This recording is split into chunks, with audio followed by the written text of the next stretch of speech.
So typically on this podcast, we try to bring on general managers, we bring on coaches, head coaches, offensive coordinators, defensive coordinators. We bring on actors who are fans. We bring on musicians who are fans. We bring on media folks, and then every so often, I'm like, who? I want to get to know that guy or that girl. I follow them on social media. They're really smart, and I want to learn more about them. And in this case, this is how this week's guest came to be on the season with Peter Schrager. I've been following Ted Nguyen stuff for a while. He is a staff writer at The Athletic, but in recent years, he starts doing these cut-ups on social media of the best plays of the week and how things happen using all 22 film, which the NFL releases after the games on Sunday. I find his stuff incredibly educational, and I marvel at how fast he can turn these things around, and his passion and love for cool offense and cool defense is obvious if you follow him anywhere on social media or you read his stuff in The Athletic. So with no further ado, the man himself, Ted Nguyen, thank you for joining me on the show. No problem. Thanks for having me on. Longtime fan. Watched you on TV for a long time, so it's kind of cool and surreal being able to talk to you. Yeah, look, I do a segment on Good Morning Football called Cool Plays, Bro, and I would be lying if I don't often go to your feed and say, okay, does my stuff align with Ted's? Because a lot of times I'm getting stuff from different teams and different viewers on Twitter saying, hey, there's a segment for the show. It's all about the best play designs and the best cool plays. Like, you got to include this one. And then if I put my list together and I'm missing something, a lot of times I'll say, well, what's Ted got? How do you do it so rapidly? How do you have that stuff up? Because I got to say, we're recording this on a Tuesday morning, and already you've posted like 40 clips from Sunday's games. Give me your daily process and how you digest this film so quickly and you're able to put it up on social media to share it with your many viewers and listeners and followers. Yeah, well, the process starts on Sunday. I finally got Sunday ticket this year now. I don't know how I live without it, so I'm just like switching furiously between the big matchups every week and or whatever game has the most fantasy players I have playing on it.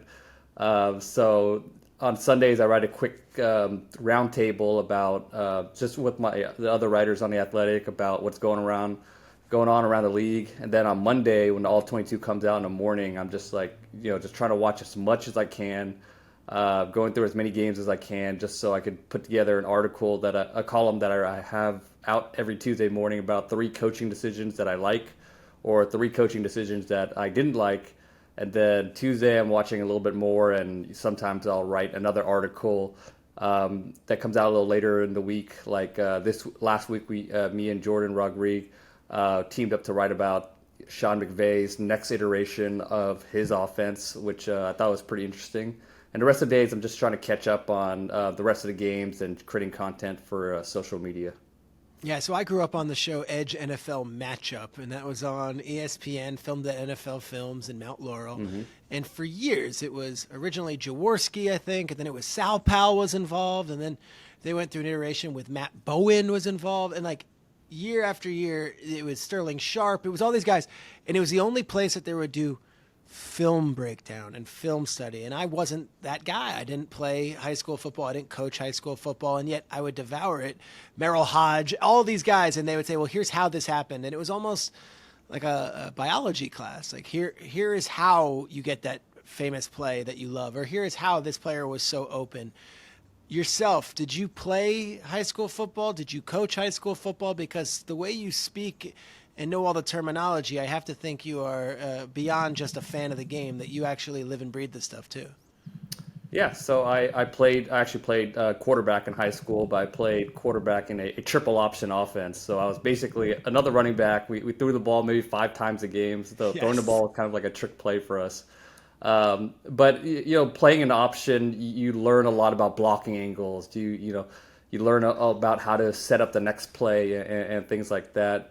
And after high school, I knew I wasn't good enough to play college, but my coach asked me to come back and help coach football. So I coached high school football for a long time, and I think that really helps me in explaining some of these concepts because, try explaining, blocking rules for power to a 15-year-old freshman. So I have to try to do it as simply as possible. And I think that's what people like from my articles or work, that I will try to really break down these complex concepts, but I think I do it in a way that's digestible for everyone. Yeah, and so let's go through it. So from you're at where? You're at UC Davis. Is that where you were in college? Yeah, I went to UC Davis, but I coached high school. Yeah. So I you're at UC Davis. While you're at Mhm. UC Davis, you go and you're also coaching a high school team? Yes, so I'm also coaching a high school team, and it was a long drive to get to the team after classes in college, so it was a lot of work, but I love doing it, and I got to get to know some of the coaches at UC Davis, and they helped me out with learning a little bit more of the game and scheming and that kind of thing. And after Davis, I wanted to be a high school teacher because I loved coaching football.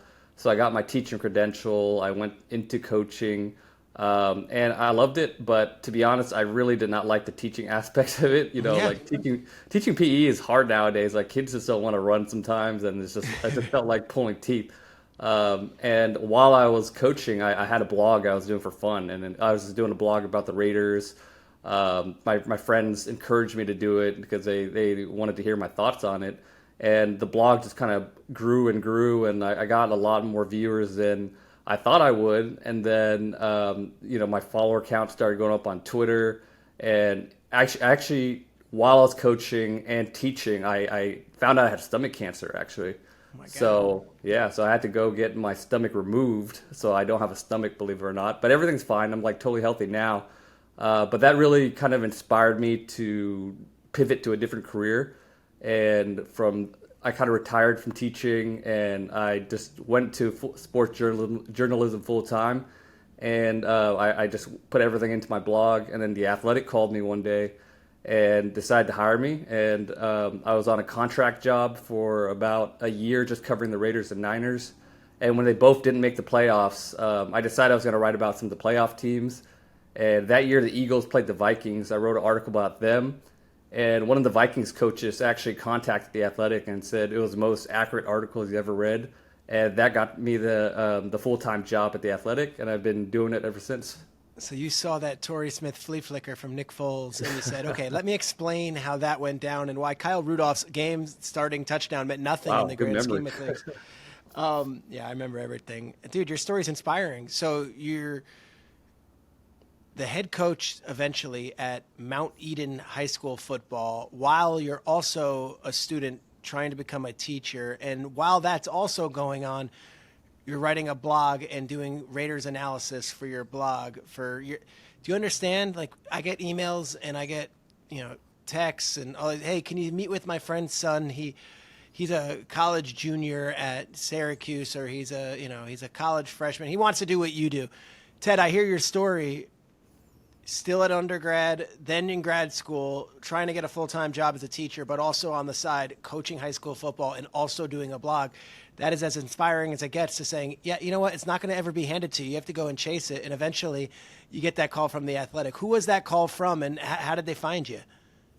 So it's an interesting story. It was from Jimmy Durkin, who's still an editor at The Athletic, and Sheil Kapadia, who works at The Ringer now, was one of the first hires at The Athletic, and he's been following me. He was following me on Twitter for a while at the time, and when he got hired, he got asked who they think they should hire, and I was on his list of people that he thought that I they know should Sheil hire. very well. Did you know him personally, or he was just a I fan from didn't. afar?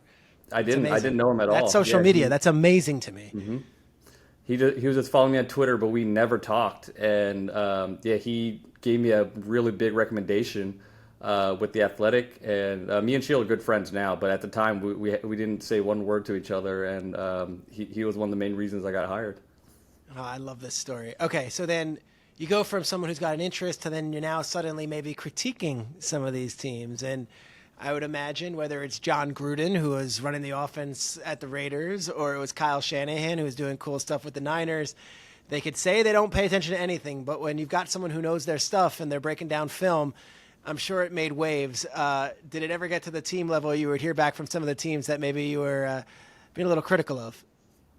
Yeah, I for sure. I don't think I could go into too much of my team interaction, but I hear from agents. I've gotten to know some coaches, which is on a text by text basis, which is kind of cool. I never thought I'd be in that position.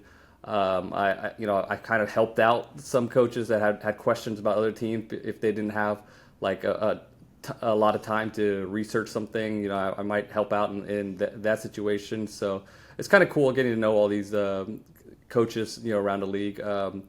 But yeah, sometimes when you're a little too critical, sometimes you get a little text, Oh, yeah. saying like, hey, I did this because of this reason and that reason. Yes. So I'm watching Mike McDaniel's offense against the Giants on Sunday. I'm flying back from Los Angeles, and the game is on my Sunday ticket, which amazingly works in the air as well, which I think is the greatest commercial for the thing. You could be 20,000 feet up and on go-go Wi-Fi, and it works. And out of the gates, they're running such crazy, and it's motion, and it's different personnel groups, and it's a fake reverse, and then it's a handoff to HN, but then Waddle's open. It's like, when you're watching the games in real time, are you giddy as hell? Like, I cannot wait to break this down. Are you taking notes? Are you earmarking? Oh, how did that? I can't wait to see the film. And then when the film does come out, is that when you devour it? Or are you doing the broadcast copy also? And you're like, I got to be the first one to put this out on social media, because if I don't, Brian Baldinger's on it. And if Brian Baldinger's not on it, Ben Solak's on it. And if Ben Solak's not on it, someone else is on it. Like, I can only imagine there's a very niche group of you guys who break it down on social media, and it's devoured by the fans. Is it a race to be the first to say, hey, let me show you what I saw? Yeah, it is to a certain point, because once somebody else puts out a play, then you only have so many takes on one play, right? So it is a bit of a race to see who could get it out first, and sometimes you can see things from the TV copy, but sometimes you can't, because sometimes it's so zoomed into the quarterback, you can't see what the secondary is doing.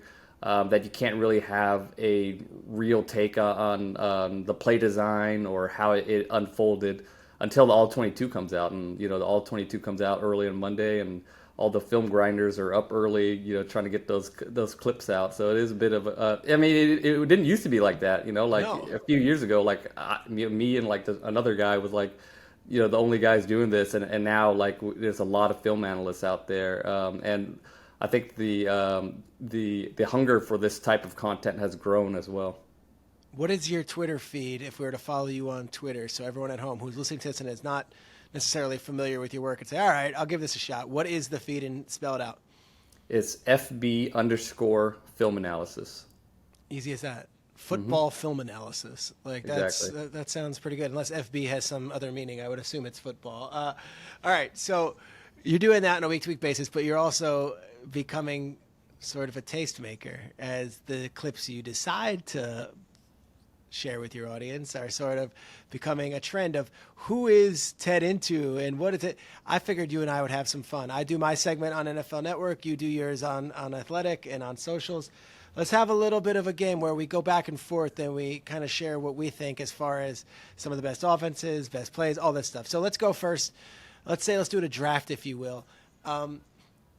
Most entertaining offense in the NFL, the one that you are racing to see and that you just get giddy over right now, that you say, oh, that is good stuff. Which is the unit that you get so excited about?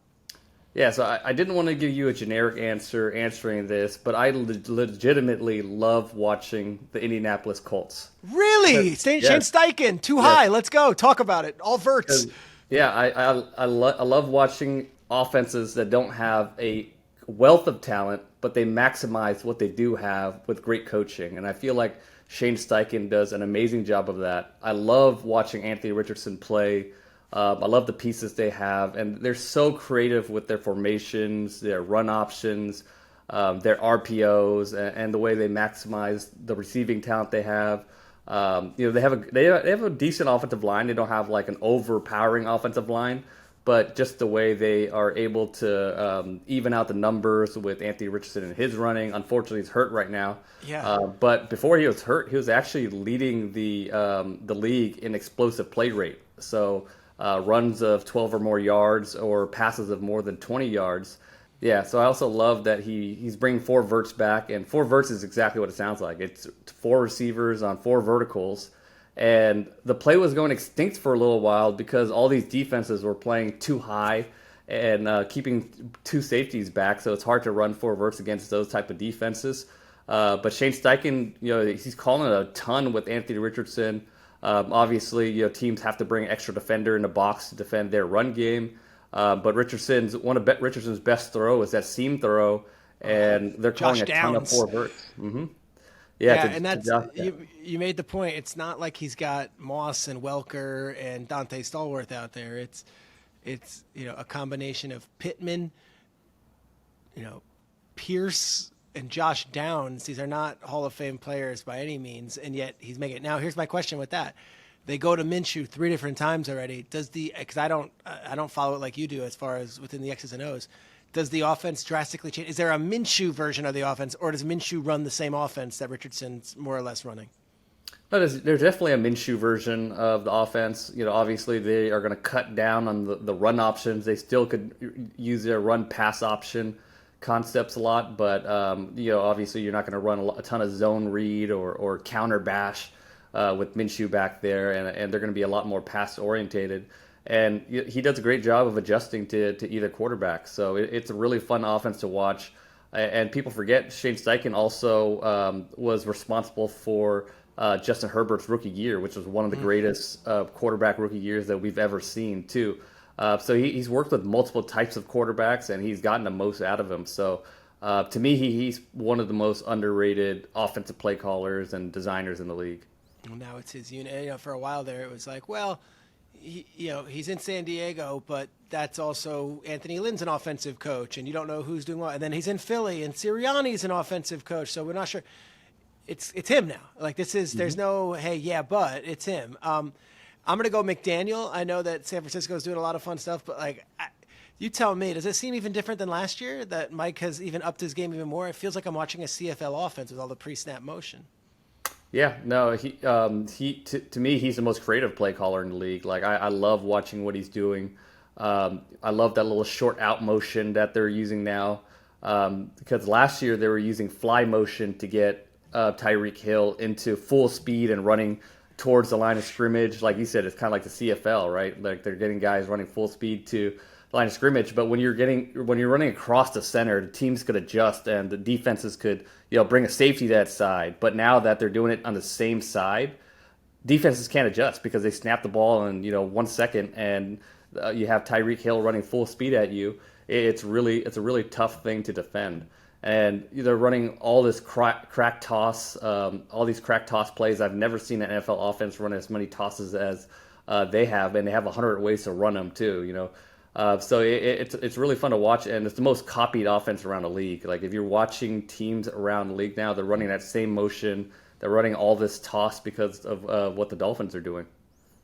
Here's the next question. If you have one game and you have 2 weeks to prepare, say it's a Super Bowl, say it's just week 1, and you want to get the most creative play caller or maybe the most decisive play caller out there, who is your pick? Who are you going to war with? Who's going to be the guy that's going to be dialing it up for you?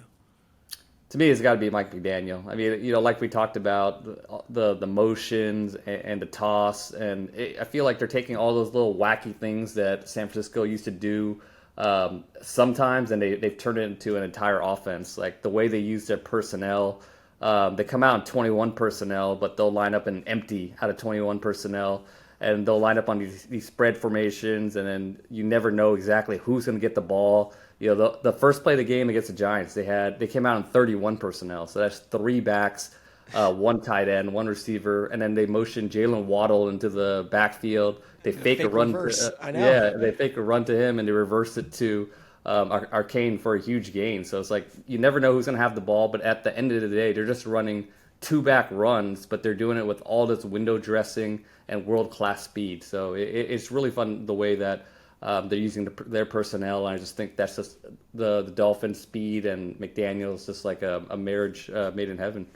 I'm going to go San Francisco. And I know that's like a variation of, you almost feel like they're like brothers on a branch because they work together for so long, but the positionless player, the amount of times that you see Deebo Samuel lined up at running back, or you see Kyle Juszczyk lined up at tight end, or you see Kittle in motion. Like, I just don't know how to defend it. And it's finally all coming together. And what the Niners are doing on offense this year, they've scored 30 points in every single NFL game they've played this season. They are winning by an average of 20 points per game over opponents. And if you're saying, oh, that doesn't really blow it, think about point spreads. Think about when you see the lines every week. You never see a 20-point spread. You never see that. It's the largest point spread, I think, ever in the history of a game.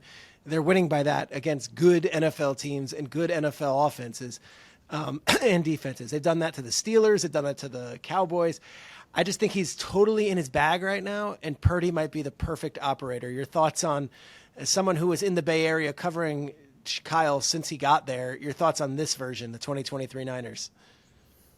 Yeah, I mean, it's Kyle is the originator, and I've loved watching his offenses, and like you said, they were the first team to really do this positionless football thing, and then you add CMC into the mix, and he's just the perfect player to do it because he's so good as a receiver. They'll line him up on the outside, and they'll have him run sluggos and double moves, and you never see that from a team. And I think we hear a lot about coaches always talking about using this great running back, like Bijan Robinson or something as a receiver, or Jahmyr Gibbs as a receiver, and we almost never see it really come into fruition. Like, we'll see it once in a while, but you don't really see an offense really make it a huge part of their offense.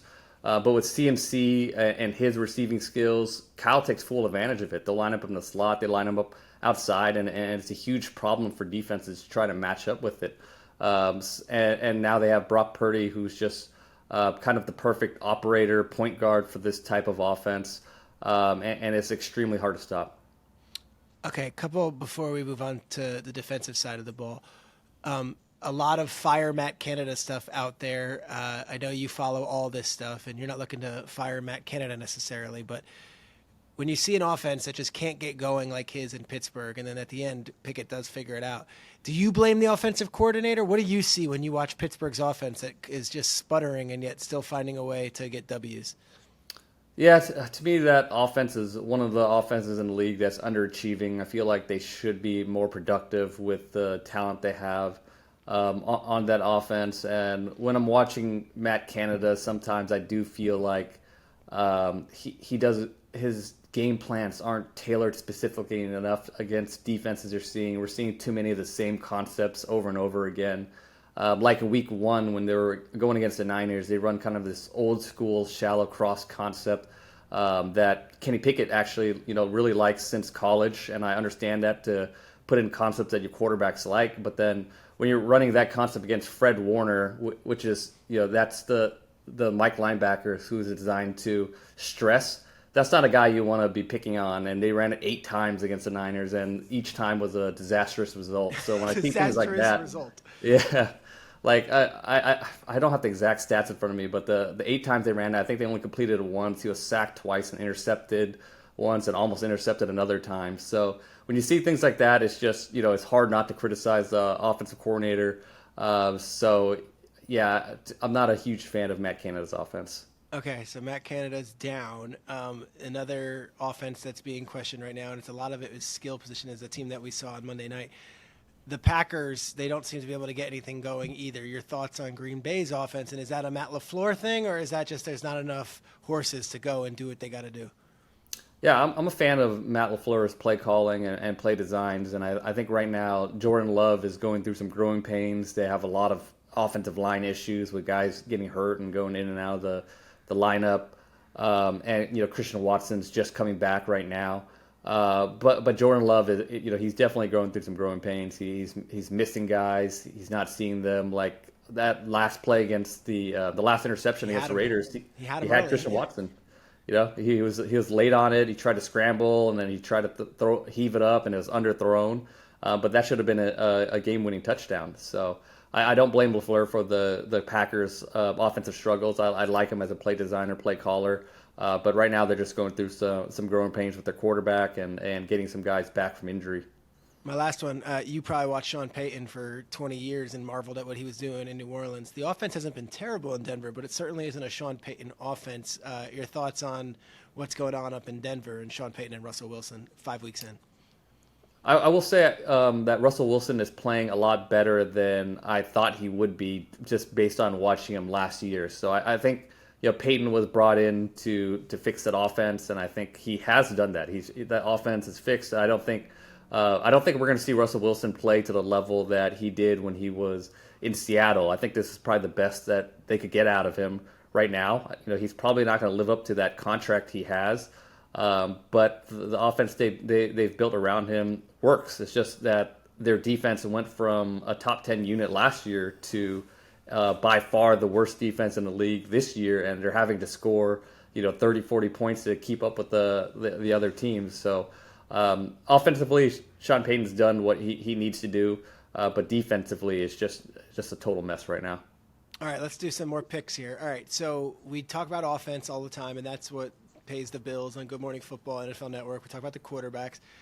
But gosh, you do a lot of good film breakdown on defense, too. The most underappreciated defensive player in the NFL is who, Ted Nguyen?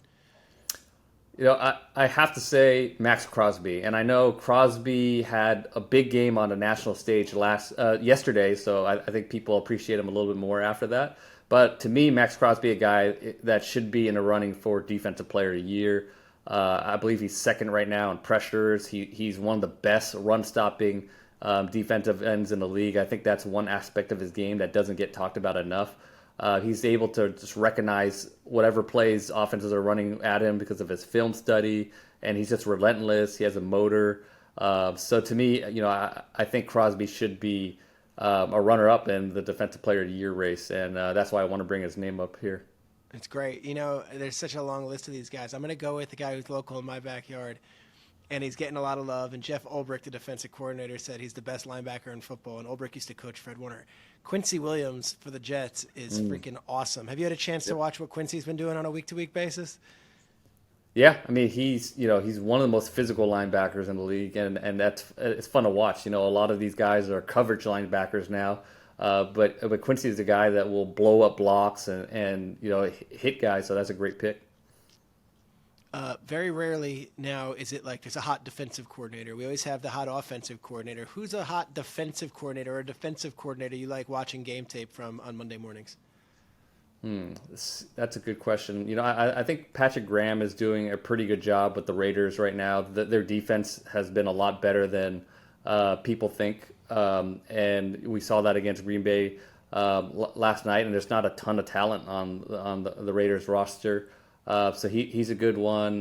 Brian Flores. The Vikings defense is not great right now, and their roster is obviously very thin. But I just love watching Brian Flores' defenses because he's so aggressive and it's such a different feel than what a lot of these other defenses are doing, which is kind of sitting back in zone, trying to stop explosive plays. So I want to see what Brian Flores could do with a little bit more talent, but it's fun to watch how aggressive that defense is. I always enjoy watching Rahe Morris's Rams play because they're so young, and you're getting stuff from guys like Russ Yeast and Kobe Durant and Brian Young. And you said you did the article with Jordan about the Rams offense. I think the Rams defense is fascinating because they lost a slew of talent, and yet they still hold opponents under 30 points. I think Rahe Morris deserves a lot of credit. No, I definitely agree with you. And, they're doing it with two corners that they picked up off the street, with Ahkello Witherspoon and Duke Shelley, who got cut from the Raiders before the season. So it's really hard to play defense without really great corners. And right now the Rams are doing it. So, yeah, I think Morris should get a ton of credit as well. All right, a couple more questions that we could do a little draft picks for, and then we'll let you go. Ted, as far as playmakers go, you mentioned McCaffrey. Who's your favorite guy to watch? Who's the most dynamic guy? And then if you were building an offense, you'd say, get me that guy. We can go to work with that guy. Who's the offensive playmaker, non-quarterback, that you cherish and that maybe on Monday mornings you quickly go and look and see what he did? I think Justin Jefferson is one of my favorite guys to watch. Just his like when you look at receivers, I like watching receivers that have deceptive body language. So, their body is telling you they're going to run one way, but then they break the other way. And Justin Jefferson is just a master at doing that, and he's so creative with his route running. He's a really fun guy to watch, and he's just, it always seems like he's beating double teams, and he's getting 20-yard chunks at a time. In an offense where there's not a ton of talent around him, and guys are defenses are able to double team him, but he still finds a way to make plays. I mean, I know I mentioned him 10 times. I like Deebo still. Like I love watching Deebo film because he plays so angry and he plays so physically for a receiver, and then they put him at running back. And I just feel like as much as we talk about positionless players, and Jahmyr Gibbs is going to be that, and McCaffrey does this and that, like I still feel like Debo's one of one when it comes to, oh wait, circle 19, he's going to do something crazy out there, and oh, he's going to also lower his shoulder and do it to you. Yeah, I mean, his highlight, it's like watching a high school highlight, where he's just like overpowering guys in the secondary, running through guys, spinning around. And I've gotten to watch him, I've had the opportunity to watch him live a bunch of times, obviously, with him being on the Niners. And it's just amazing to watch him run through secondaries. Like, he breaks tackles better than a lot of running backs. So I absolutely agree. He's a really fun to watch. Okay, my last question, and this one always, I have to end on a sour note. The most frustrating offense in the league, the one where you put the film on and you're like, I can't watch all 38 snaps of the first half from the. Who's the most frustrating offense that you've been watching in 2023? Right now, it's the Atlanta Falcons, and it's just because I had such high expectations for them coming into the season. They have all those high draft picks: Drake London, Kyle Pitts, Bijan Robinson, and we know Arthur Smith is a creative play caller, play designer. But the offense was sputtering in the beginning of the season, and part of it is they have some pass protection issues. Desmond Ridder needs development. But right now their leading receiver is Jonnu Smith. So we thought they were going to do a lot more with what they have. We thought they were going to use Bijan Robinson in a slot like they were touting all offseason. But I will have to say I watched their game last week against the Texans, and I was really impressed with Desmond Ridder. I mean, I did not expect him to be. Really? I know he put up big numbers and had the drive Yeah. at the end, but you think he was good? Yeah, no, he made some big boy throws downfield. He was aggressive. He was accurate, and it was night and day between the Desmond Ridder we saw in the beginning of the season and this game. So it was a type of game where I thought maybe he might have flipped the switch. It wasn't just a game where he was getting lucky wide open receivers. He was making some legitimate reads, legitimate downfield throws. So hopefully they turn things around. But they were one of the most frustrating offenses to watch. I hate to pick on a team that's down, obviously, and now makes good fodder. But I tried watching that Patriots-Saints game back yesterday. Oof. I can't watch that Patriots offense. And Bill O'Brien is a smart guy. Obviously, he's got the credentials. He knows how to run an offense. Like, is that thing just DOA? Is that dead on arrival? Yeah, I mean it's right now. I think Mac Jones is playing some really bad football, and I don't want to put it all on him, but watching that Cowboys game, it just seemed like after he had that strip sack that went for a touchdown, it completely changed his mindset. Like there was times where he had clean pockets and he try to scramble out of it. There's time when he had open receivers, he would pass up on it, and there's protection issues obviously at times, and they don't have a lot of receiving talent. But it's just right now it's just a perfect storm of bad things happening with that offense where it's like you said, I think it's worse in the league right now. Yeah. Before we wrap, let's turn the page. I know you do a lot of draft stuff too. Have you had a chance to watch any of these college quarterbacks yet? I try not to pay too much attention to college during the season because I need at least one day I spend some time with my girlfriend, and that day is Saturday. Yeah. But I do catch as much Caleb Williams as I can. And one quarterback that I really like watching is Michael Penix Jr. from Washington. Yeah, up in Washington. So talk about him, because I feel like right now everyone's so zeroed in on Caleb and May, and yet there's a bunch of football people in the league who are like, why is no one talking about Penix? So give us a little something on Penix up in Washington. Yeah, so last year, early in the year, I had no idea who Michael Penix was, but I caught a Washington game. I was like, wow, this guy is really aggressive. He's throwing downfield. his offense isn't just this little dink and dunk bubble screen type of offense. He's running some concepts that translate into the league. And this year, he has, I think, even a better offense with two receivers that are going to go early in the draft. He's aggressive. You see all the downfield throws. And he has a kind of a funky throwing motion. I kind of compare him to Phillip Rivers, with a little shot put type of motion. Yep. Yeah, but he's still really accurate, and he has a really strong arm. But I love how aggressive he is and how he's always trying to attack defenses. Ted, this was awesome. I really appreciate you waking up early, especially after a Raiders game last night, a Raiders win. Just for the viewers and listeners at home, where can we find your stuff, and give us kind of the beats of your week where we know when we could check your feed, you're going to have the best stuff. Yeah, so you can find me on Twitter at FB_film analysis. I'm always tweeting out clips throughout the week. Tuesday, I have a column on The Athletic called Cover 7 when I cover coaching decisions I like or dislike. Later in the week, I have a column about a specific team focus that I found interesting. And I have a YouTube channel with the same Twitter name, so you can check that out too. Give me one example of a decision you didn't like this week, coaching decision. Coaching decision I did not like was just the Eagles' overall red zone offense. I just think there's yeah, and part of it is they're missing the guy that we're talking about, Shane Steichen, and they're just so dependent on A.J. Brown, back shoulder fades, and they've gotten kind of vanilla with their run game down there. So it's been a problem. They dropped from 3rd in the league in efficiency in the red zone to 27th this year, and that's through 5 games. So I think they need to get more creative in the red zone, and that's something to watch out for. Bigger media question for you. I'm sorry I'm not letting you go, because you're really good, and you're spitting out all these stats, and you got all this information. Do you get frustrated? I know it's easy to throw do you get frustrated when you hear people talking about football on TV who haven't put the work in, or don't watch these teams and are just talking about them out of their ass?